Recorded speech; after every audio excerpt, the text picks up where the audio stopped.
Explore the vibrant arts and culture landscape of Michigan, a state with a thriving creative ecosystem that has birthed iconic movements like Motown and the Purple Rose Theater. Home to legendary musicians, writers, and artists, Michigan boasts a rich tapestry of cultural heritage known worldwide. Michigan Creates is a podcast series that will connect listeners with gifted artists and cultural institutions that are nurturing Michigan's vibrant creative landscape. Hi everyone, this is Ara Topouzian, host of Michigan Creates, and on today's program, I'm joined with Rodney Lontine. He is the president and CEO of the Flint Institute of Music. Rodney has dedicated his career to making arts accessible and vibrant, leading one of Michigan's most treasured cultural organizations that brings together music, dance, and theater for all ages. Under his leadership, the Flint Institute of Music continues to enrich lives, inspire creativity, and foster community through the power of the performing arts. Join me as I have a conversation with Rodney. Rodney, thank you for being on Michigan Creates today. I'm excited to talk to you and certainly excited to learn more about the Flint Institute of Music. So thank you for agreeing to be on today. Hey, thank you for inviting me. It's always good to talk about something I'm passionate about, and it's also good to talk about community, music, what brings us together, what makes us closer. But no, and it's a beautiful day today, actually. It's starting to feel like fall. Yeah, it is. But it's Michigan. So it could change tomorrow, right? This is true. I'm from Colorado, and I've been here 9 years, but in Colorado, the saying was, if you don't like the weather, just stick around for a half an hour. Good to talk about, but all the program we do, but also our community and what we can do collectively as a community to help build and support it. And music has always been that glue that kind of brings people together cross-culturally. Right. Well, and this program is a little extra special to me for a couple of reasons. One, because I'm a musician.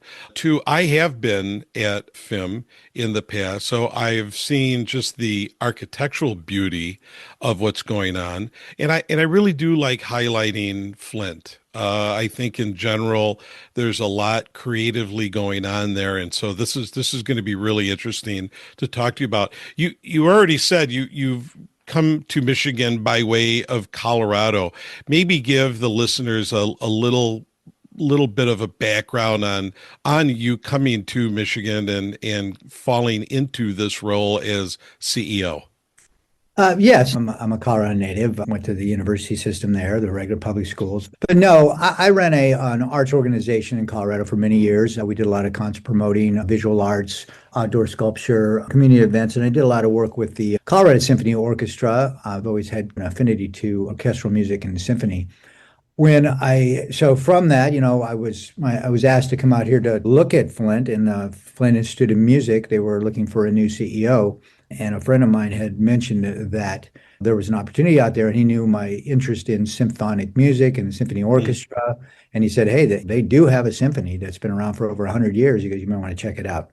Long story short, I was in the midst of the water crisis. I had never really been to Flint. I had done some work in Detroit as part of another career I'd had in advertising. But no, the short story is the symphony actually brought me to Flint. I mean, it was more than just the symphony, because the Flint Symphony Orchestra is one of the programs of the Flint Institute of Music, or FIM. But that's what my interest was, is to find out what the symphony was all about. But once I got here, I saw and knew it was just much more than that. I mean, the Flint Institute of Music is many different programs. I mean, it's the Flint Institute of Music is the School of the Performing Arts. It is the Repertory Theater. It is the Whiting Auditorium. It's the Capitol Theater. And it's all the community programs. So short answer is, I guess, the symphonic music brought me here. Right. And then you saw all of what there was. So all the other opportunities. But that was the hook, I guess, is that I was interested in that. And I'd never actually run a symphony orchestra as a leader. I had always worked with them on co-promotes and other things. So that was my interest. So let's talk about it's FIM's history. So we're going to use the acronym because we know that if we keep saying Flint Institute of Music, we're going to be on this podcast for an hour and a half. So FIM, let's talk about its history. You just sort of really quickly said, there's a lot of different, many facets to it, but maybe break it down a little bit, give some of the history and how it's evolved over the years. Sure. Everybody's heard of, or they should have heard of, J. Dallas Dort. I mean, he is one of the founders of the General Motors, along with Willie Durant, and also one of the largest carriage companies. A great history with Dallas Dort, but probably one of his greatest gifts and longest lasting legacies is the Cultural Center. I mean, the film would not be here without J. Dallas Dort. He knew the power of music and building community. The mansion that he had, actually, it's where we are located right now on Kersley Street, used to be the Dort Mansion. Him and his wife, Nellie, they started they called it the Flint Chorale Union, and it was just a group that they brought people together to help community on all ages, races, religions. They got together and they sang. Hmm. And it was also part of during the war that brought people together even closer. From that, he created, I think, I might get the dates wrong, but it's somewhere around 1917. They created this, morphed into the Flint Community Music Association, which is the first part of where it eventually became FIM. The orchestra started around that same time. It's like in 1917. So it's put us about 108 years for an orchestra, which is incredible for a symphony orchestra, for a professional orchestra. I mean, that's one of the oldest ongoing orchestras in the country. So it grew from that. And then in the 70s, it became a school of the performing arts, and we changed the name to the Flint Institute of Music. So it all started from the desire from J. Dallas Dort to bring the community together. He understood music was a way that crossed culturally, religiously. I mean, everybody enjoys music and everybody feels safe in that space. And so it all came out of that. That's amazing. And so you mentioned earlier too, Rodney, that there's 5 different venues. Are there different components to each of these venues? I'll start with probably the two the most people that most recognize is the Whiting Auditorium. The Whiting is the home. I mean, it is now the official home of the Flint Symphony Orchestra. It is, which we're blessed. Very few orchestras have their own facility that size. It's 2,200 seats. But in that venue, it's not just the orchestra. We do Broadway plays, we do Right. community events, we do comedy. These are national tours. When I say it is more of a presenting house. I mean, I think we had the Democratic Convention there. I mean, we've done church services, but it's also so it's a community house, but it is more for presenting, touring Broadway shows, comedy, dance, international dance, home of the Flint Symphony Orchestra, also community events. So that's really that lane. Capitol Theater was renovated. It's absolutely gorgeous. If people haven't seen the Capitol Theater downtown, close to $40 million was put into that, bringing it back to its original glory. It is a jewel in Detroit and in the country, really, because these Everson theaters, there's not many left. That primarily is, we do, like most, it started as a movie house, vaudevillian, that sort of thing, but we do rock and roll shows, again, national tours. But it really truly is a community venue, meaning and we try hard to open it up to all the community, small and Right. large. So we'll have community events there, fundraisers. The chamber will do their annual awards, and the city will do their State of the Union. We'll have different groups in and out of there. We also have a program that we call Flint Under the Stars, which is an incredible program in that we open up the Capitol Theater to local musicians, giving them the opportunity to have a stage like the Capitol Theater that is provided. It's once a month. And it's really a platform to try to not only enrich the community, but also give musicians in our area an opportunity to grow and have that Right. stage. We found several opening acts have come out of that, where we found artists that had opened up for major tours. So that's that area. We have the Repertory Theater, and the Repertory Theater is a full equity producing house. And what I mean by that, it's different than a presenting, it's a producing house. It's like many repertory theaters you'd see across the country, where we produce original plays, take different looks or reimagining of traditional plays. We do education work out of that. And so there's 2 theaters in there. There's the Bauer Theater, and then there's the Elgood Theater that are in the Repertory Theater. We have inside of the Dort Music Center, we have 2 different smaller, more recital areas that support the School of the Performing Arts. but also the academy. There's two theaters in this building as well, but those are again mostly for community events. It's MacArthur Hall. We present our faculty do concerts there. The school utilizes a recital hall, and it's also used as a community event. We've hosted the National Arab Orchestra has played there. The Jewish Federation just did an incredible community performance that brought some national artists from Israel. So those are the different types of actual theaters face forward. But we do a tremendous amount outside of these walls. In fact, we do community events inside of schools. We do outreach to senior citizen homes. We do music therapy in hospitals, jails. Let's focus on that a little bit because I think every third word we're hearing is community, right? And certainly with the amount of work that you've got going on, community is vital. So give me some of these partnership examples. I know when you and I initially talked to prep for this interview, we talked about some of the work that you're doing with jails too. I found that to be fascinating. You actually had a very famous singer come pay a visit. Talk about the strategy behind FIM's outreach into the community. Well, it's twofold. I mean, again, music heals, but also music entertains. Our music therapy has blossomed. I mean, we have grown our music therapy program over the last 4 years into now, I think we have three at least full-time certified music therapists that do work in hospitals, senior centers, inside the Genesee County Jail. When I say music therapy, the NICU at Hurley Hospital, these are for newborns. Music therapy from even a very, very small age to help people with trauma, if they're going through health issues, abuse. We do things at Voices. But music therapy is using music as a conduit in healing. And, Right. and poetry comes out of that as well, lyrics and poetry. With the jails, it's part of a larger program called Ignite. And Ignite is a program that tries to stop the revolving door or help the recidivism of returning inmates by giving them skills and or outlets that they may not otherwise have.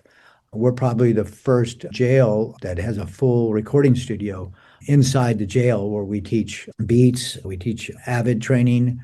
So they actually learn a skill, but they also have an outlet to write music and to record this music. So you mentioned Jelly Roll. Yeah, it was inspired by Jelly Roll, the artist. He came and visited the jail, saw the different programs that were going on, and talked about recording, and that what we needed was maybe some sort of a outlet there. From that, we recreated the first recording studio. He came down 3 times. He actually did a private concert for the inmates, which was wonderful. He was the ribbon cutter on the very first go around with the recording studios. But it was a group effort. We brought a lot of other different partners into that as well. The UAW has been an incredible partner. We just opened up another recording studio in Wayne County at the new Juvenile Detention Center. In fact, our first classes are going on right now. And again, they're learning both how to lay down beats in recording, but also Avid Pro Tools on how you actually can operate as an operator and possibly have a vocation there. And of course, there's intellectual property that belong to them as well on anything. So all of these projects that you've got going on, they've all got to get funded. And we know that funding for arts organizations can be a challenge. Talk a little bit about that, Rodney, as far as maybe the support that you get from the community.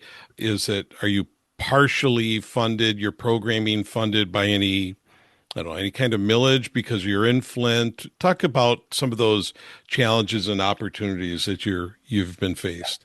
A big shout out and thanks to the citizens of Genesee County. We are so very fortunate to be part of the Arts, Culture, Education, Enrichment Millage that was passed and supported by the residents of Genesee County. A lot of these programs that I talk about, these free programs, and are programs that are offered to the community at low cost or no cost, discounts up to 50% for programming at the Capitol Theater And the Whiting Auditorium is supported by a millage that was voted in by the citizens of Chesapeake County. We're also blessed. We have an incredible C.S. Mott Foundation here in Flint they have poured time, treasure, millions of dollars into the community, specifically in the cultural venue and the cultural center, helping to provide both infrastructure but programming for all the arts organizations, and FIM has been blessed to be part of that. But we're endowed, we have some starting from wonderful citizens have helped throughout the years, and so we have some endowments that are part of that as well. And then obviously, we're a business as well. I mean, we're a nonprofit, but we also sell a tremendous amount of tickets. We have tickets to Broadway plays. We have tickets to the symphony orchestra. We have tickets to see artists like ZZ Top. Jay Leno was here. We have Kool and the Gang upcoming.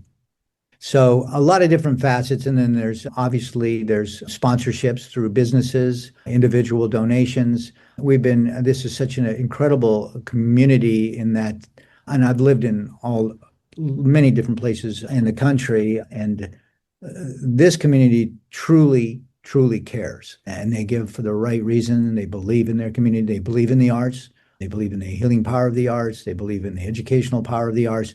But most importantly, people understand there's an economic engine in the arts. When you bring 1,000, 2,000 people to the Capitol Theater or the Whiting Auditorium, they play and they stay here. They buy a ticket, they have dinner, they might stop, they gas up there, but they return. The arts, there was an economic impact study done, and millions and millions of dollars are brought back into a community through the arts and their impact on a community. So that's something that's often overlooked, but it is a tremendous engine that helps fuel and grow communities. A lot of these, when you get an area that's been redeveloped, and a lot of the times it's because of the arts. I mean, you have these districts from Soho in New York, and that was an art district. It starts as an art district, and the arts come in, and then all of a sudden new people come in, and then you have this vibrancy, and then from there it grows.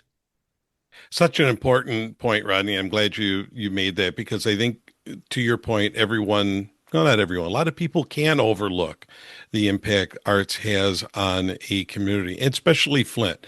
You indicated, early on with the water crisis, several years ago, and, Flint has had its share of bad publicity, but there is so much that's vibrant and that's going on in the city of Flint and in and around that community. And certainly FIM is an active part of it. So I appreciate hearing all of that for sure. And our listeners will take heed to that advice.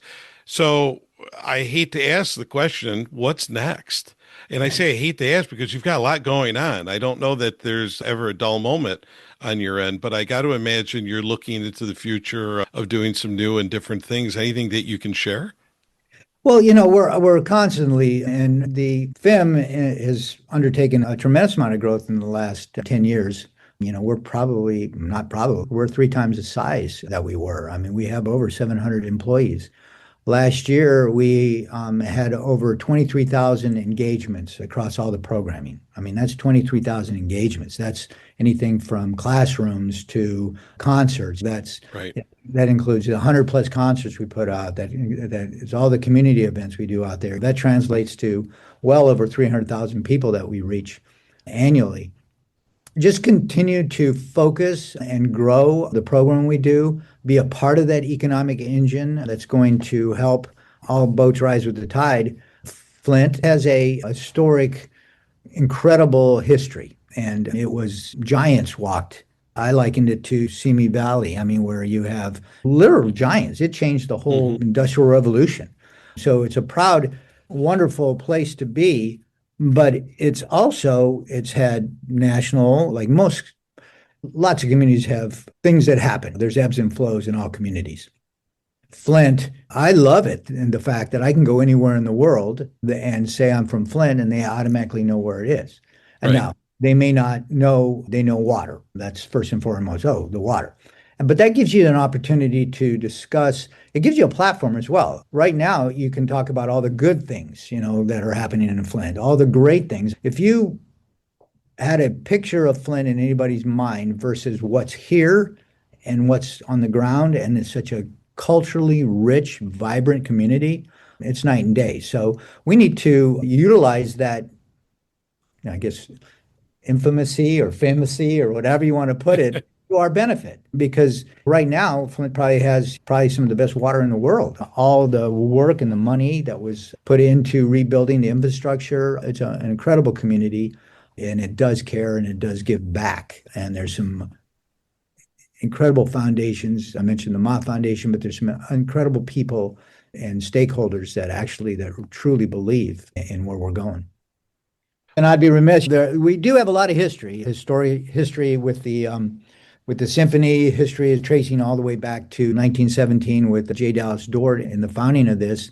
We're celebrating 50 years of the Nutcracker. The Nutcracker is an incredible performance done by the School of Performing Arts with professionals. What I mean by that is it's a way for our students to hone their craft in dance, ballet, working with professionals in providing this incredible performance annually. So we're really excited about the 50 years of the Nutcracker and that incredible performance. And one of the very few organizations that have a live orchestra with that as well. So that's awesome. If you don't see anything this year, I hope you do go to our website. That we have so much to offer as far as programming. Well, thank you, Rodney. Thanks again for taking the time today.